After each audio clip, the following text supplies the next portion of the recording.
आदरणीय बहनों भाइयों नमस्कार। मैं पंडित दिनेश नारायण पांडे आध्यात्मिक वेदांग ज्योतिष के ग्रहवाणी यूट्यूब चैनल पर आपका हार्दिक अभिनंदन करता हूं, स्वागत करता हूं। एक बार प्रेम से बोलिए जय माता की। बहनों भाइयों, आज के इस वीडियो में मैं बताने वाला हूं स्वप्न विज्ञान के बारे में। बहनों भाइयों, कुछ ऐसे स्वप्न के बारे में बताऊंगा जो सामान्यतः सदैव सत्य सिद्ध होते हैं। अच्छे स्वप्न, उनके विषय में ज्यादा चिंतन करने की आवश्यकता इसलिए नहीं है कि जो अच्छे स्वप्न हैं वो तो अच्छा परिणाम देते ही हैं। विचार करने की आवश्यकता उन स्वप्नों के बारे में है जो सामान्यतः अपने बुरे परिणाम देते हैं। उनके दोष निवारण के लिए हम क्या कर सकते हैं, क्या हमें करना चाहिए, आज का विषय मेरा यही है। निद्रा अवस्था में बहनों भाइयों हम सभी स्वप्न देखते हैं। अधिकांश स्वप्न निरर्थक होते हैं, जिनका कोई अर्थ नहीं होता है, असत्य सिद्ध होते हैं। श्री रामचरितमानस में गोस्वामी तुलसीदास जी ने लिखा है, सपने हो ही भिखारी नृपु रंकु नागपति होई, जागे लाभ नहानि कछु तिमि प्रपंच जिय जोई। अर्थात सपने में ही कोई राजा भिखारी बन जाता है, कोई भिखारी राजा बन जाता है। ये इसका कोई अर्थ नहीं है, ये स्वप्न निरर्थक है।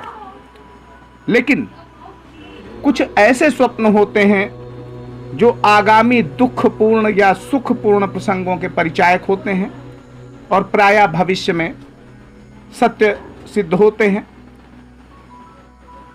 शुद्ध और निर्मल चित्त वाले जो भी सज्जन हैं, उनके मन में प्रायः भावी घटनाओं की प्रतिच्छाया पड़ती है और ऐसे व्यक्ति ही इन घटनाओं के सूचक स्वप्न देखते हैं।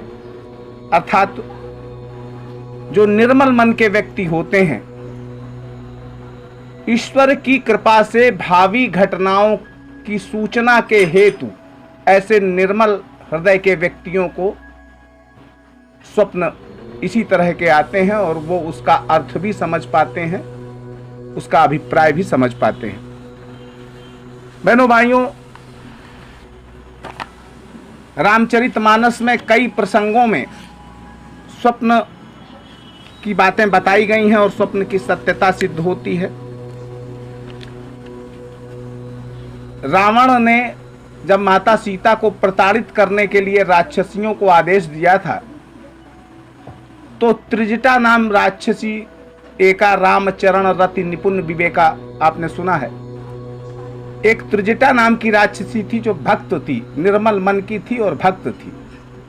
उसने अपने स्वप्न का उल्लेख करते हुए राक्षसियों को माता सीता को प्रताड़ित न करने का संकेत दिया था और बताया था कि मैंने एक स्वप्न देखा है और उस स्वप्न के बारे में बताया कि निकट भविष्य में रावण का अंत होने वाला है।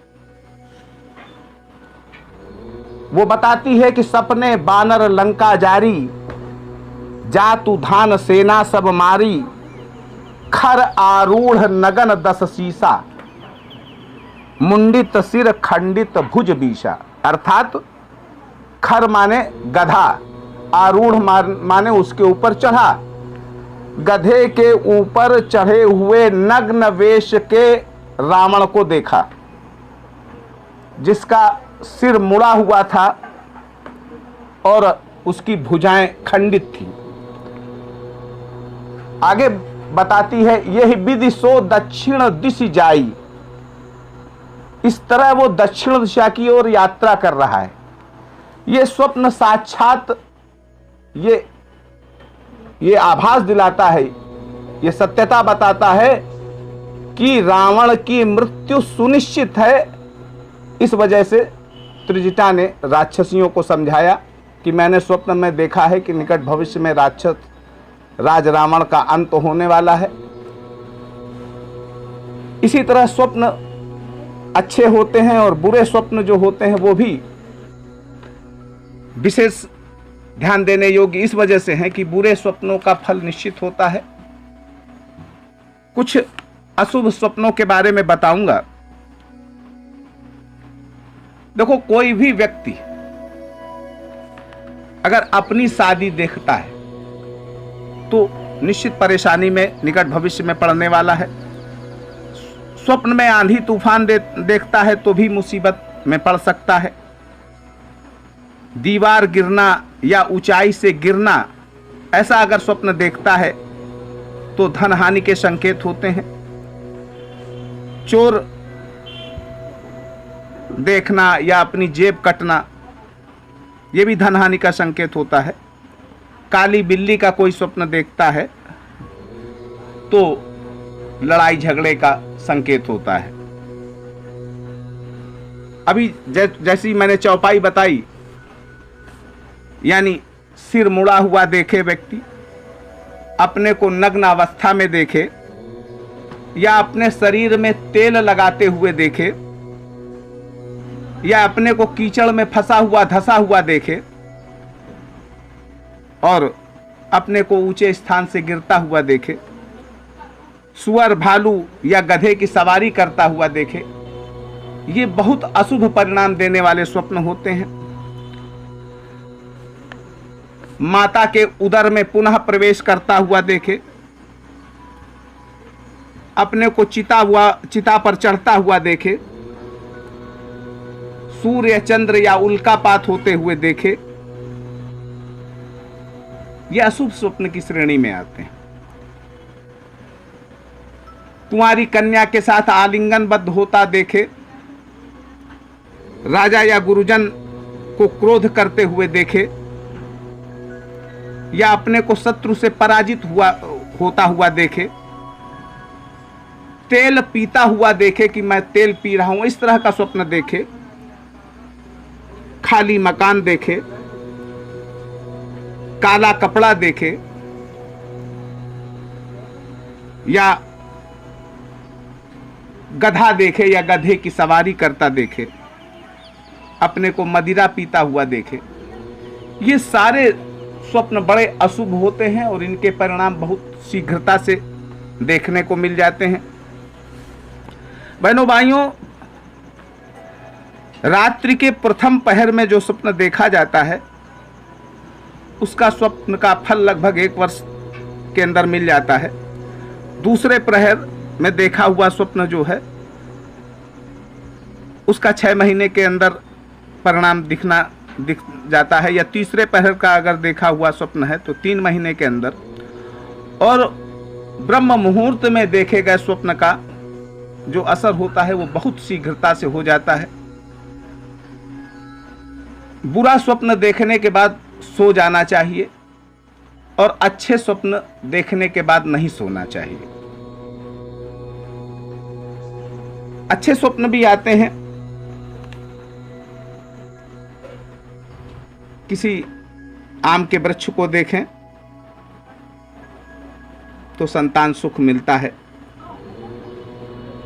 अपनी मृत्यु देखें तो आयु में वृद्धि होती है, कोई व्यक्ति अर्थी देखता है तो रोग मुक्ति का संकेत होता है,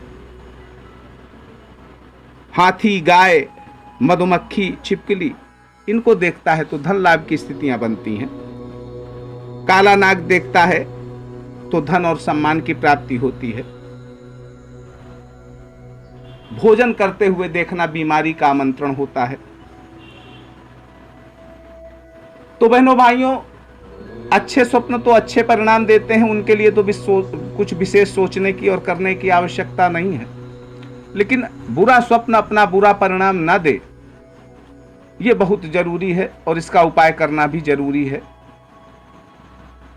रोग कारक स्वप्न और मृत्यु कारक स्वप्न, उनका तो परिहार करना बहुत आवश्यक है। शास्त्रों में कहा गया है, वाराणस्याम दक्षिणे भागे कुक्कुटो नाम ब्राह्मणा तस्य स्मरण मात्रेण दुह स्वप्नः सुस्वप्नो भवेत्। अर्थात कुक्कुट नाम के ब्राह्मण जो वाराणसी के दक्षिण भाग में रहते हैं, उनके नाम का स्मरण करना दुह स्वप्नों को सुस्वप्न में परिवर्तित कर देता है, यानी बुरे स्वप्न का प्रभाव दूर हो जाता है।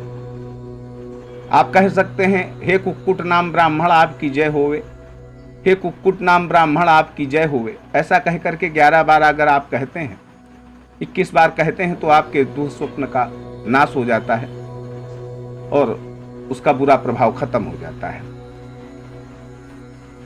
आप भगवान शिव का स्मरण करते हैं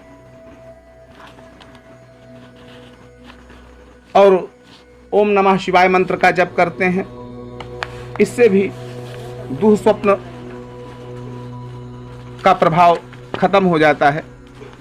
सप्तश्लोकी दुर्गा का पाठ कर लेते हैं तो भी दुह स्वप्न का प्रभाव समाप्त हो जाता है। बहनों भाइयों, ओम नमो भगवते वासुदेवाय मंत्र का भी जाप कर लेते हैं, ध्यान कर लेते हैं भगवान विष्णु का, तो भी दुह स्वप्न का प्रभाव दूर हो जाता है।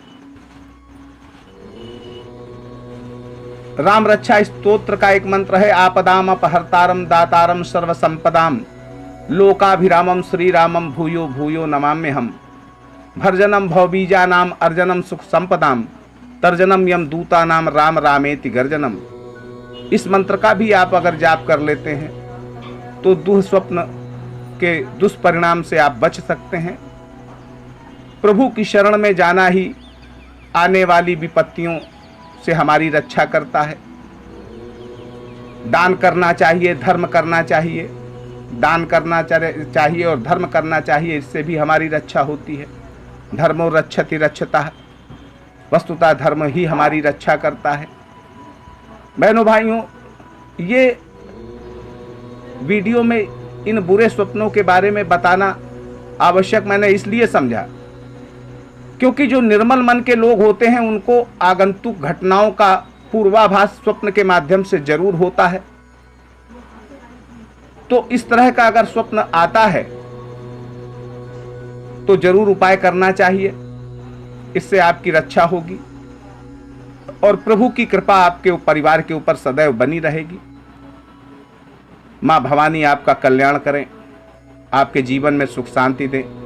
इसी मंगलमयी कामना के साथ मैं पंडित दिनेश नारायण पांडे पुनः आपसे विदा लेता हूं। एक बार प्रेम से बोलिए जय माता की, जय माता की।